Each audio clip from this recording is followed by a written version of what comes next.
Welcome, you beautiful bastards, to another episode of Booze and News. I'm gonna get into this guy right here. First up, international news. International news. Sweden accidentally fires rocket into Norway. Suspicious, Sweden. An investigation is underway after a research rocket, likely, fired from Sweden malfunctioned and ended up landing in Norway. The Norwegian Foreign Ministry has said its authorities take any unauthorized activity on its side of the border very seriously, according to reports. The rocket, which looked into weightlessness, has reached orbit at a height of 250 kilometers. This is America. We don't do that metric bullshit. Once it reached orbit at a height of 155 miles, where experiments were carried out in zero gravity before it went off course. It took a slightly longer and more westerly trajectory than calculated, said Sweden Space Corporation. The rocket and its payload came down at an altitude of 1 kilometers in a mountainous area 15 kilometers inside of Norway. This was about 40 kilometers northwest of the planned landing site. Again with this metric bullshit. It landed in an area where nobody lives and was 10 kilometers from the closest settlement, said Philip Olsensen from SSC. Work is taking place to recover the payload, and an inquiry will establish the technical reasons behind the unplanned flight path, said the SSC. Likely story, Sweden. Why do your missiles suck so bad, for starters? Where are you getting these things? You getting North Korean missiles? I mean, you gotta come to us for the missiles. We got fucking accurate missiles. What are you doing? And accidentally, like whoopsie, I just accidentally fired a missile into your country that could potentially kill hundreds of people. My bad.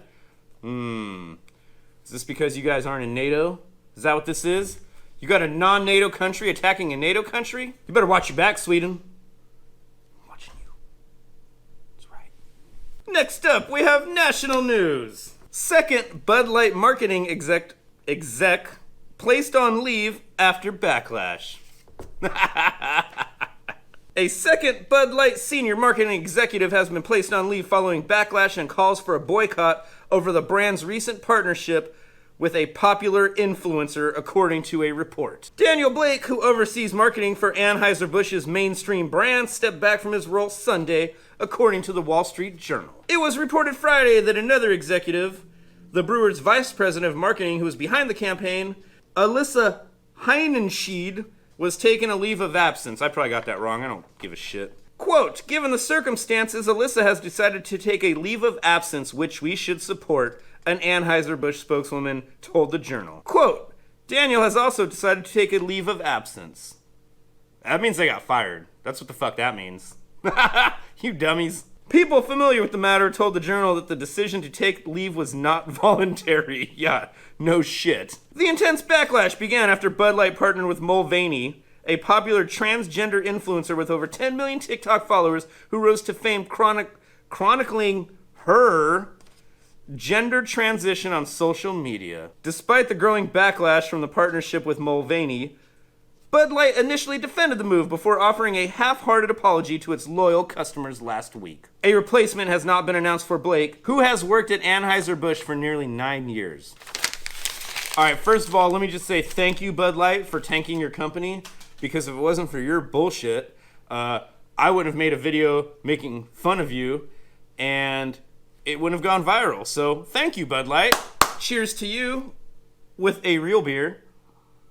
Now, to make it quick, you guys had a great idea. Let's try to pander to a different customer base. Fine, whatever. But in doing so, you shit on your existing customer base, which you're lucky to have in the first place, because your fucking beer is literally rat piss rice water. I don't know who the fuck was drinking it before. I don't know why Kid Rock would drink it. Dude can afford piles of cocaine. Why is he drinking that goat piss? Beyond me. But the fact that you just shit on your entire customer base to try to get some sales from 1% of the entire US population, you guys are fucking stupid. What you should have done is just made a new product and geared it toward the LGBTQ community and left your existing Bud Light shit alone. But you guys are obviously marketing geniuses who just lost your fucking jobs. So, hey, what do I know? I'm just a fucking idiot drinking beer in my kitchen, so... More national news. Walgreens security guard is hit by shoplifter and gets arrested. An armed security guard at a Walgreens in the Port Authority bus terminal says he was wrongfully arrested after he jumped in to stop a shoplifter who allegedly clocked him in the head. Retired NYPD officer Salvatore... God damn, man, I'm not Italian. I don't know how to say this. Retired NYPD officer Salvatore Lapicolo, 50, intends to sue the Port Authority Police Department over the March incident that left him facing charges, including assault for allegedly threatening and recklessly causing injury to the accused thief's back, according to court documents. Cell phone footage provided to the Post shows Lapicolo confronting the man at the store's door and grabbing his bag. The alleged shoplifter swings the tote at the guard, cracking him in the face with it, the footage shows. Lapicolo then chased the alleged violent crook out of the store, throwing him to the ground and wrestling him until NYPD and Port Authority cops arrived. In a notice of claim alleging retaliation and unjust arrest... Oh, God. I'm gonna call you Loppy. Your name's fucking Loppy for the rest of the thing, dude. That's your fucking fault. I didn't do this. Loppy, who retired from the NYPD in 2002 after 20 years on the job, said he was locked in a cell for more than 7 hours and hit with charges because he told cops he wanted his attacker to get mental health treatment and didn't think it was worth having him prosecuted. I think this guy needs services. Probably not wrong. Loppy, who works at the Walgreens under contract with Allied Security, said a man known to be a regular shoplifter at the store came in around 3 p.m. on March 30th and filled a bag with snacks. Loppy escorted the sticky-fingered man out of the store, allowing him to keep the food as long as he didn't return, the court document claims. So he's going to let him keep the fucking shit he stole the first time. Not bad. Might be a decent guy, Loppy. But the alleged thief came back 2 hours later and tried to make off with another bag of food, according to the filing. That's when Loppy stopped him at the door, sparking the caught-on-camera altercation. The former cop, who had his glasses broken and a welt above one of his eyes, told cops he didn't want to press charges, the court doc states. Loppy was then locked up for nearly the rest of his shift as PAPD determined how to move forward before deciding to slap both men with assault charges, according to the filing. Loppy was hit with 2 counts of assault and 1 count each of attempted assault and harassment, according to a criminal complaint filed by the Manhattan District Attorney's Office. It's unclear what the alleged shoplifter was charged with, if at all. Alright, so long story short, this dude fucking did his job. He did exactly what he's paid to do. Stop a scumbag. Actually, the first time he let the fucking guy go. He said, you fucking whatever, you need food, fucking fuck off. And then the fucker he said, don't come back. And then the fucker comes back, and he stops him. Guy smacks him in the fucking head with I think it was like a jar of mayonnaise or some bullshit. Cracks him, takes off running. Dude chases him, tackles him, and then he gets arrested? Are you fucking kidding me? You fucking New York fucking DAs and prosecutors and all you bullshit motherfuckers, you are out of your minds. Absolutely fucking crazy. You're really gonna charge a dude for doing his fucking job? Fuck. Moving on to local Sacramento area news. Third stabbing near UC Davis campus prompts shelter in place as police search for suspect. Eek. You guys are wild out there in Davis. A third stabbing near the University of California, Davis in less than a week prompted an overnight shelter-in-place order as police searched for a suspect on Tuesday. The latest incident occurred just east of the campus on Monday at 11:46 p.m. local time, with a female victim claiming she was stabbed more than once through a tent, the university announced Tuesday. The woman was hospitalized in critical condition. The suspect was described as thin, light-complected male with curly hair who was between 5'6" and 5'9", according to police. He's a tiny little guy. The suspect matches the description of previous stabbing incidents, the university said. Quote, he is described as a male wearing all dark clothing, possibly a blue shirt and jeans, carrying a black backpack and wearing black Adidas shoes with stripes, unquote.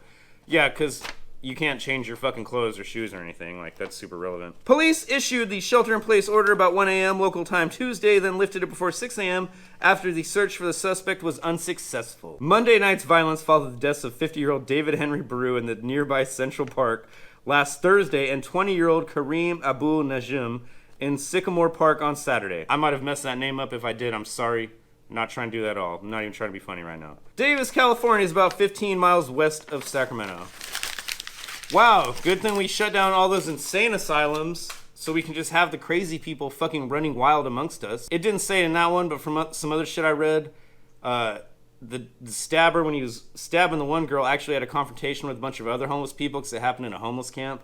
So A bunch of people saw this dude. They know what he looks like. They completely saw him, can describe him to police, which leads me to believe he's probably batshit fucking crazy and on drugs. Because why else would you be murdering people and letting everyone see your face? So he's probably some fucking crazy, whacked out person who shouldn't be on the streets in the first place. But we just let insane people run wild, especially here in California. It's a great fucking place. Needles, feces, insane people. What is there to fucking not love about this? Thank you for watching. Have a good night, you beautiful bastards, and cheers.